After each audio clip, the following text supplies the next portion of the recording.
Hi everyone, my name is Dr. Radha Rao.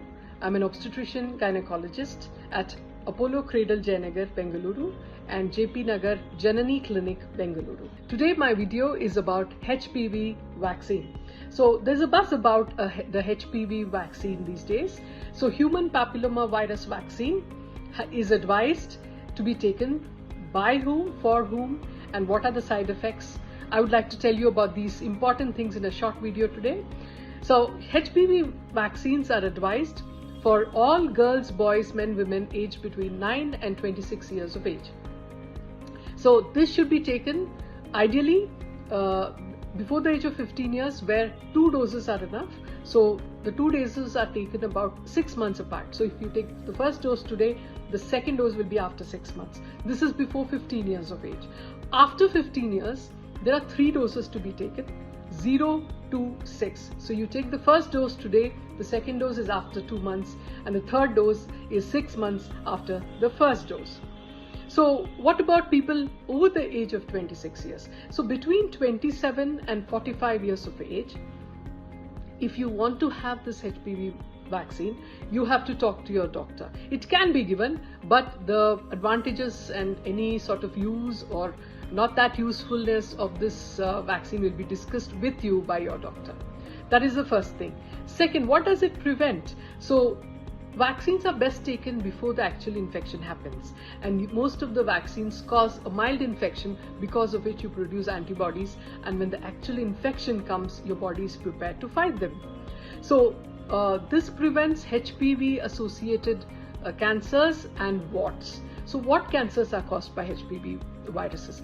So we know that there are a lot of types of HPV virus types. So this is acquired during sexual intercourse, and therefore we hope to immunize all our boys, girls, men and women ideally before sexual activity, and that's the reason this virus is focused on adolescent years.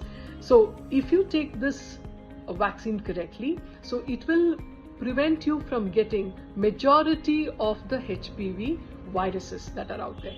So there are a few viruses that cause cancer of the cervix mainly, which is the mouth of the uterus, also the vagina and the vulva. Also these viruses can cause cancer of the anal region, that is where you pass motion, also back of the throat, and these can also cause warts. Warts are like growths that can happen because of these viruses. That is the reason these viruses can infect men and boys and cause genital warts and certain HPV associated cancers. And boys and men are also advised in the age group that I described to you. So what are the side effects? So common side effects could be a bit of redness, swelling, itching, headache. So it's always advisable to sit or lie down for 15 minutes after taking this vaccine. There can be occasional hypersensitivity reaction, like if you've had some kind of a reaction to a previous vaccine, you have to be careful. And of course, this vaccine is not advised during pregnancy. So if you know that you're pregnant, then you'll have to postpone taking the whole regime of HPV vaccines. Now, recently we have got HPV-9 vaccine by a company called Gardasil. That covers against 9 virus types. Previously, we had HPV-4 vaccine. So Gardasil 4, which used to cover against 4 virus types. Previous to that, we had a vaccine called Cervical that used to cover against 2 of the virus types. But it is always better to immunize ourselves against more number of virus types. And also, if you have been sexually active, this might give you protection against the other types of viruses that are out there. So, but more recently, Cervical, that is against the 2 virus types, has been withdrawn from market. But we have Cervivac, which is by Serum Institute of India, which is the most economical. It costs about 2,000 rupees at present. But Gardasil 9 is the most expensive, that costs nearly 10,000 rupees. So I hope this information helps you make a decision about the virus that the vaccine that you want to take. Thank you.